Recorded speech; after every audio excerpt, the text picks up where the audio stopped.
So second chapter of this unit is antibiotics. So we have to discuss, or you have to learn about antibiotics. What are antibiotics? How they are important for us? What are their harmful effects? And how they are synthesized? We will try to learn about antibiotics.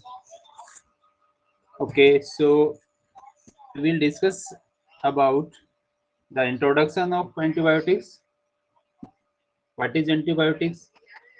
Their classification, and one of the important antibiotic, penicillin, that is in our syllabus. We will also discuss about this, and after that we will discuss the synthesis of various antibiotics. So first is, what are antibiotics? So what do you understand by this word antibiotic? Can any one of you want to answer? What do you understand by this word antibiotic?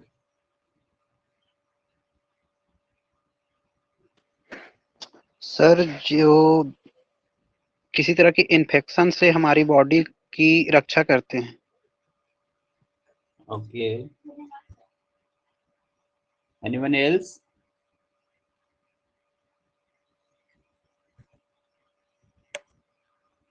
Okay. Have you all heard about antibiotics? Have you heard this word antibiotic? Yes sir. So what is the meaning of anti?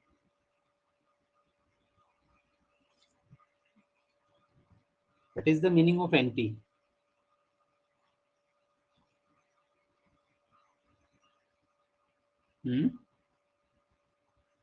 Anti का मतलब क्या होता है?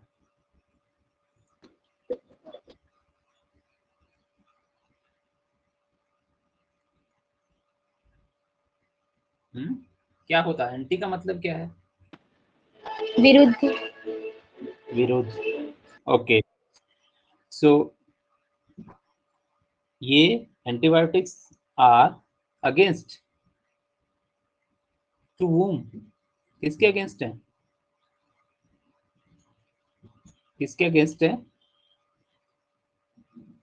Sir, किसी तरह की infection से या फिर okay, so how do infections occur in our body? Infections कैसे होते हैं, क्यों होते हैं हमारी बॉडी में? एंटीजन के कारण सर। एंटीजन के कारण।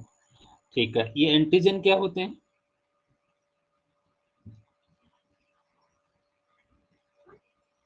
एंटीजन क्या होंगे?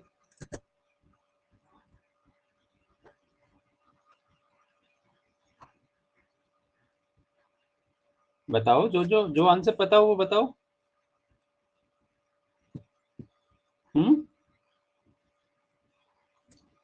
चलो, हम लोग एंटीजन, एंटीबॉडी, इनके बारे में बात नहीं करेंगे, हम बात कर रहे हैं एंटीबायोटिक्स के बारे में। सो antibiotics are generally that class of medicines which are generally used to kill or to stop, inhibit the growth of bacteria that are responsible for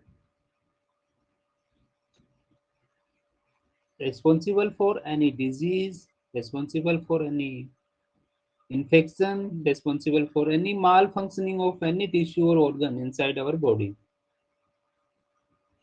Okay, so basically these drugs or these medicines are used to control the growth of enemy bacteria or sometimes to kill them. But you know that there are some friendly bacteria are also there inside our body, especially in our digestive system. So antibiotics are chemicals. They do not know that they are prepared to kill only enemy bacteria. So sometimes they also kill friendly bacteria. Okay, and the bacteria, both type of friendly as well as enemy bacteria. When we use these antibacterial medicines or antibiotics continuously without the prescription of the qualified doctor, or uh, in some cases if we do not follow doctor's advice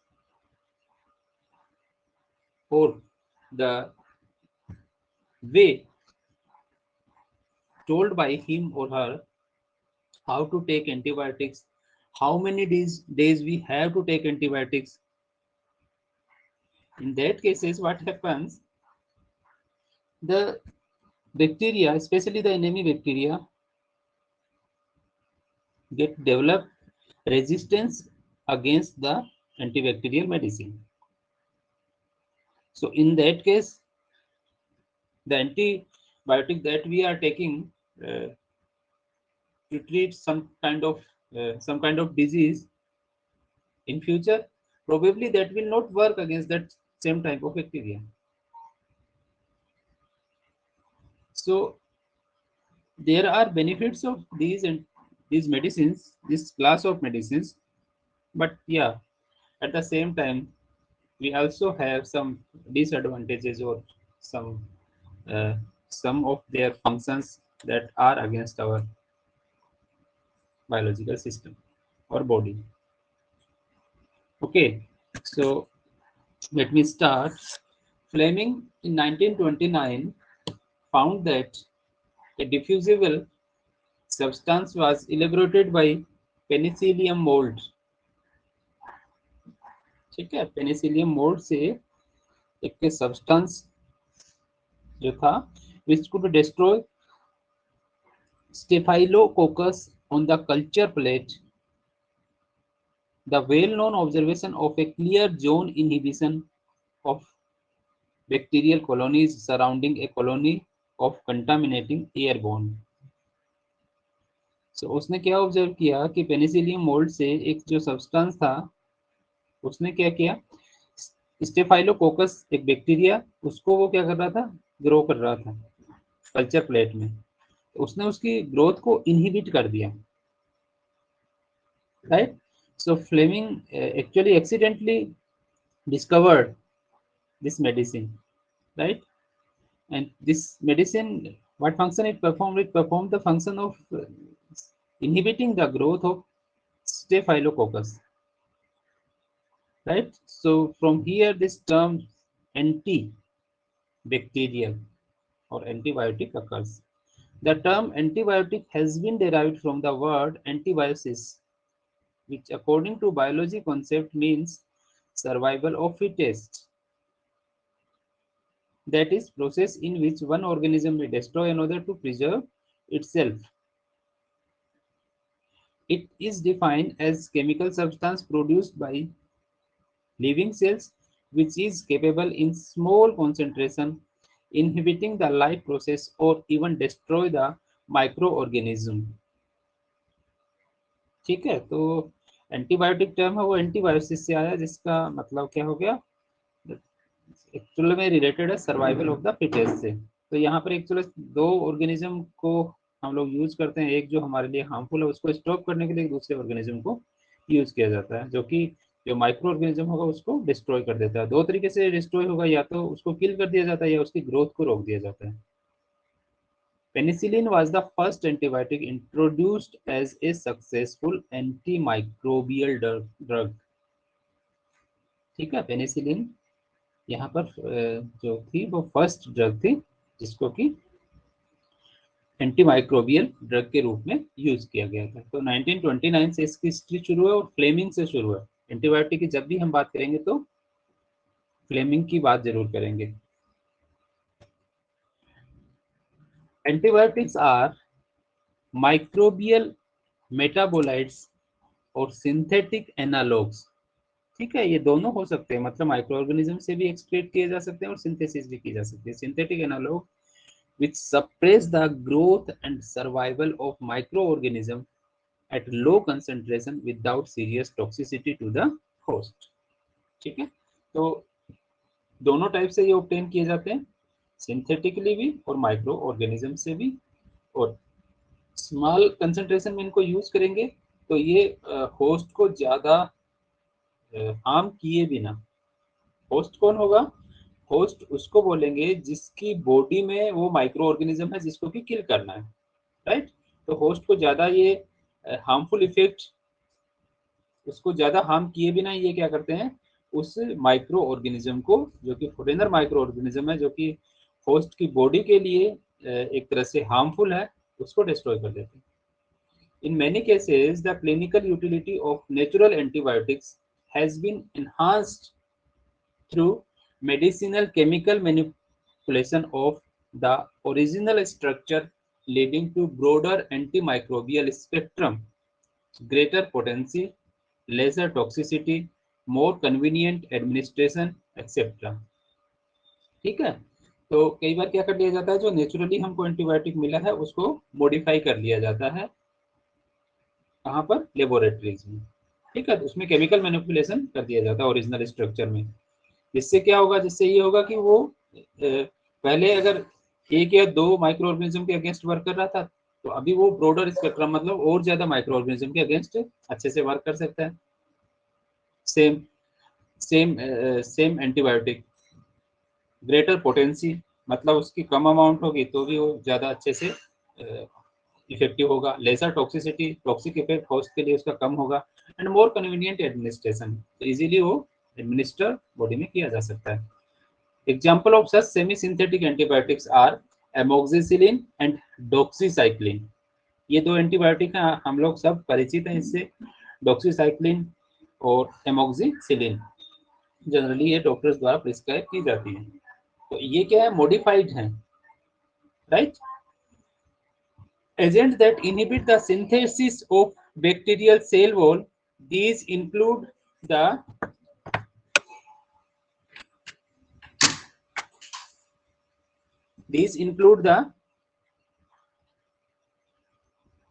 penicillin and cephalosporin, which are structurally similar, and dissimilar agents such as cycloserine, vancomycin, bacteriocin, and the imidazole antifungal agents।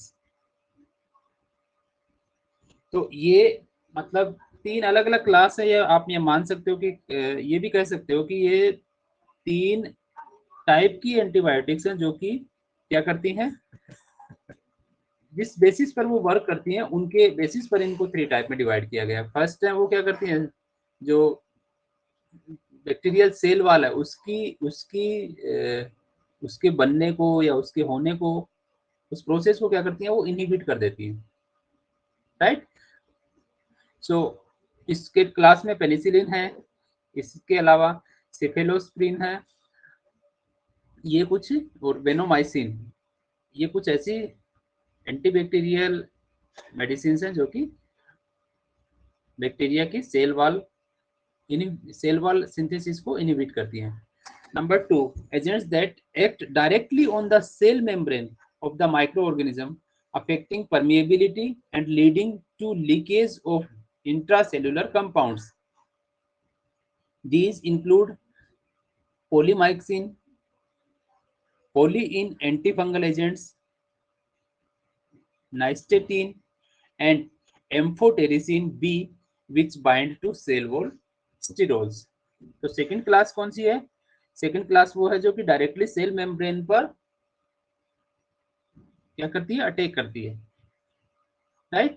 और उसकी permeability को, permeability मतलब उसके अंदर और बाहर जो chemical substance आने जाने की जो प्रोसेस है, उस प्रोसेस को क्या करती है, वो अफेक्ट करती है, रोक दे देती है, right. And leading to leakage of intracellular compounds, मतलब ये क्या करेगी, उसको एक तरह से ब्रेक डाउन कर देगी, जैसे कि जिससे कि जो उस सेल के अंदर के कंपाउंड्स हैं, इंट्रासेल्युलर कंपाउंड्स हैं, वो क्या हो जाएंगे, लीकेज हो जाएंगे, मतलब वहां से बाहर आ जाएंगे। एक तरह से कह सकते हैं कि उसको किल कर दिया इसने सेल को।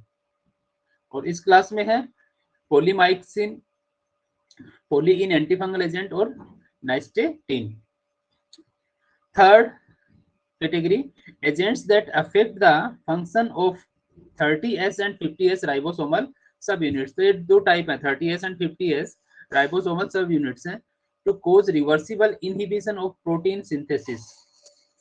ठीक है, प्रोटीन सिंथेसिस है उसको, उस प्रोसेस को इनहिबिट करती हैं। these include tetracycline, erythromycin, chloramphenicol and clindamycin।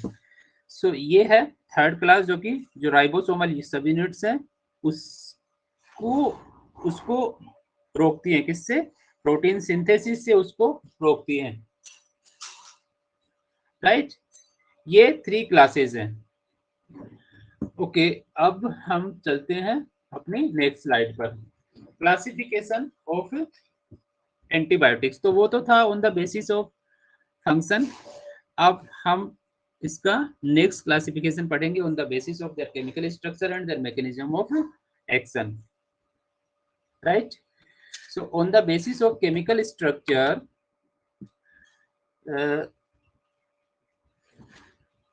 approximately 8 type of antibiotics are there। First is sulfonamide and related drugs, जैसे sulfadiazine, sulfamethoxazole and others। इसके अलावा डाई अमीनो पायरिमिडीन्स, जैसे ट्राइमिथोप्रीम, पायरिमिथेमिन, क्विनोलोन्स। इसमें आपका है नेलिटिडिक्सिक एसिड, नोरफ्लोक्सेसिन, सिप्रोफ्लोक्सेसिन, बीटा लैक्टम एंटीबायोटिक्स जैसे पेनिसिलिन, सिफिलिसिन, मोनोबेक्टेम और कार्बापेनिम्स। Tetracycline में ये दो क्लास हैं, ऑक्सीटेट्रासाइक्लिन और डॉक्सीसाइक्लिन।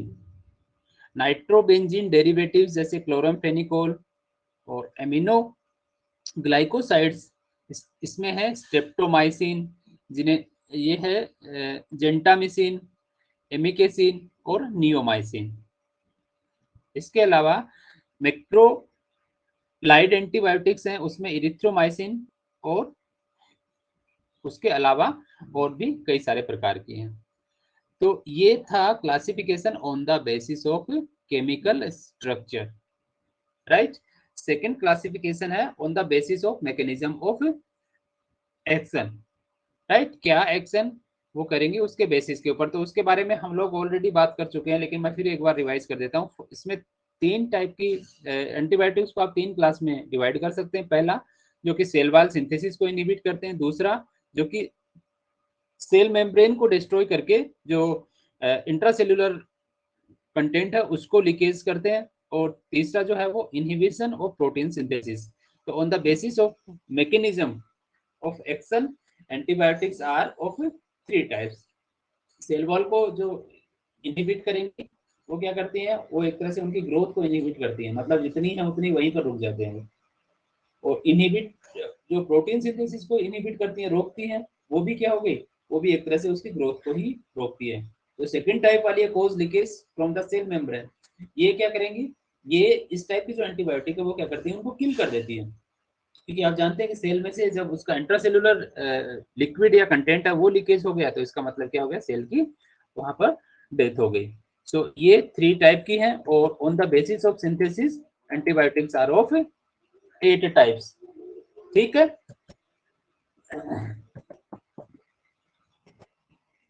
ओके।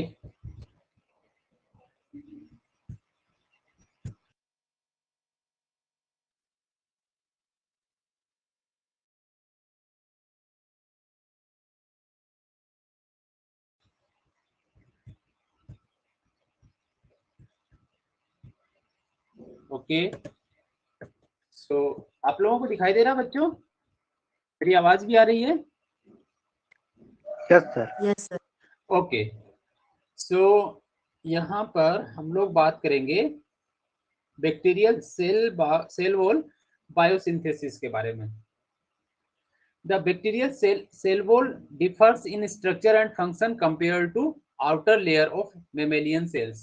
तो देखो यहाँ पर इसने लिखा मेमेलियन सेल, और आप जानते हैं कि मेमल्स क्या है? एनिमल्स हैं। और सेल वाल जो प्रॉपर्टी है वो किसकी है? वो है प्लांट्स की प्रॉपर्टी। ठीक है, सेल वॉल किसकी प्रॉपर्टी है? आप जानते हैं कि एनिमल्स में सेल वॉल नहीं होती है। सेल वॉल होती है किसमें? प्लांट्स में। और बैक्टीरिया के केस में भी क्या होती है? सेल वॉल होगी। तो यहाँ पर इनकी जो सेल वॉल है, इसमें लिखा है bacterial cell wall differ in structure and function compare to outer layer of mammalian cells. तो मेमेलियन के अंदर जो आउटर सेल होती है वो क्या होगी? हम लोगों के इसमें सेल में तो आउटर जो होगी वो सेल मेम्ब्रेन होती है। तो बैक्टीरिया को इसके बेसिस पर 2 क्लास में हम डिवाइड कर सकते हैं, gram positive bacteria and gram negative bacteria. Gram positive क्या होंगे? The cell wall of gram positive bacteria is simpler than gram negative bacteria. On the outside of the cell is a characteristic carbohydrate and protein that together make up antigenic determinants that differ from species to species. ठीक है, मतलब जो gram positive होंगे उनमें जो cell wall होगी वो generally क्या होगी? कार्बोहाइड्रेट और प्रोटीन से बनी होगी। बट उसमें जो एक तरह से आप कह सकते हैं कि कॉम्बिनेशन या जो इन दोनों की जो स्ट्रक्चर होगी वो डिफरेंट होगी, जो कि स्पीसीज मतलब जो अलग अलग टाइप की होंगी उनमें वो वेरी करती है। The next barrier that the wall present is peptidoglycan layer. This is a spongy gel forming layer consisting of a series of alternating sugar and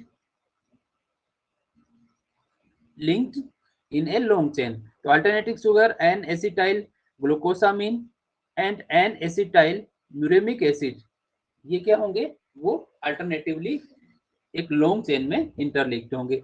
तो ये हो गई फर्स्ट टाइप की के बैक्टीरिया जिनको कि ग्राम पॉजिटिव बैक्टीरिया बोलते हैं, और इनकी जो सेल वॉल है वो कार्बोहाइड्रेट और प्रोटीन से बनी हुई होगी। Gram negative bacteria, the cell wall of gram negative bacteria is more complex and more lipoidal. These cells usually contain an additional outer membrane.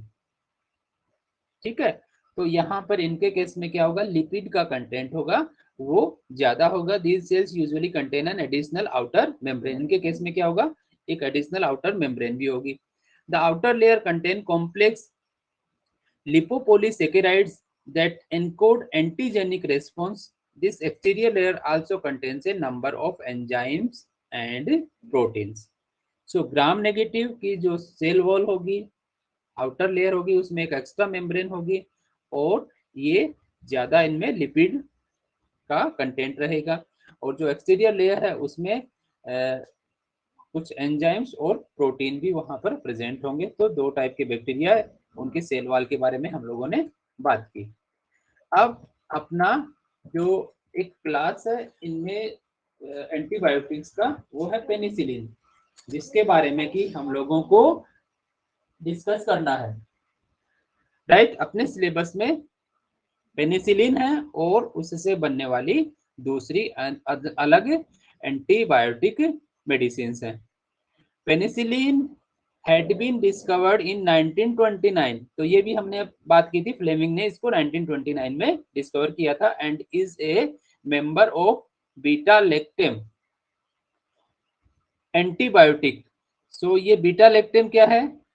ये बीटा लैक्टम एक साइक्लिक एमाइड है, इसमें 4 मेंबर की रिंग होगी और इसका जो आईयूपीएसी नेम होगा वो होगा एजिटिडिनोन।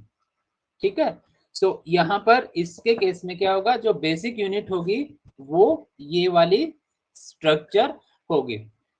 The original fermentation derived penicillin were produced by uncontrolled fermentation of the fungus Penicillium chrysogenum. Penicillin can be considered as the amido derivative of 6-amino penicillinic acid. So यहाँ पर आपके लेफ्ट हैंड साइड में है ये 6-amino penicillinic acid और इससे बना है राइट हैंड साइड में जो है वो है पेनिसिलिन। इसमें एक आर ग्रुप है, उस आर ग्रुप की अलग अलग वैल्यू के बेसिस पर पेनिसिलिन के अलग अलग क्लास बनते हैं। तो ये 6-amino पेनिसिलिनिक एसिड है, इसका डेरिवेटिव है पेनिसिलिन, राइट।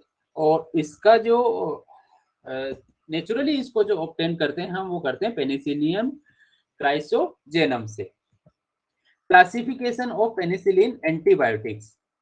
तो यहाँ पर देखो, जो मैंने आपको बताया कि यहाँ इसमें ये जो आर ग्रुप है, राइट, कर्सर दिख रहा है आपको, ये आर ग्रुप दिख रहा है, RCONH। Yes sir.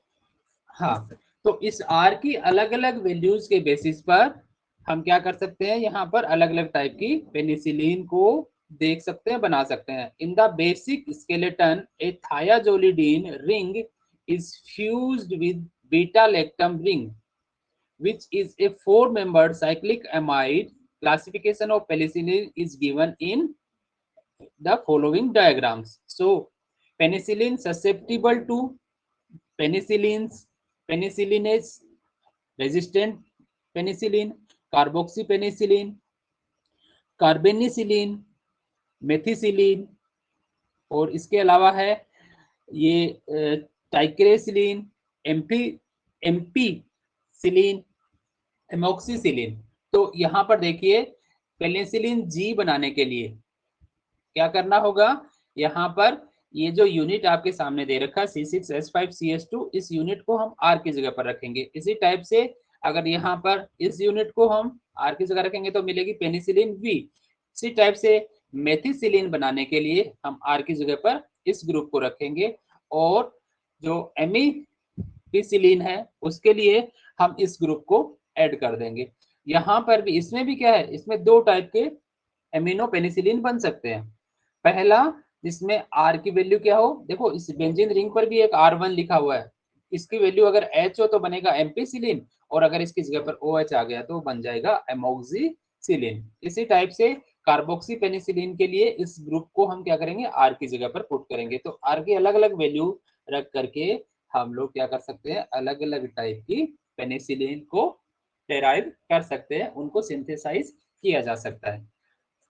Molecular mode of action of the beta-lactam antibiotic is a selective and irreversible inhibition of the enzyme processing the developing peptidoglycan layer.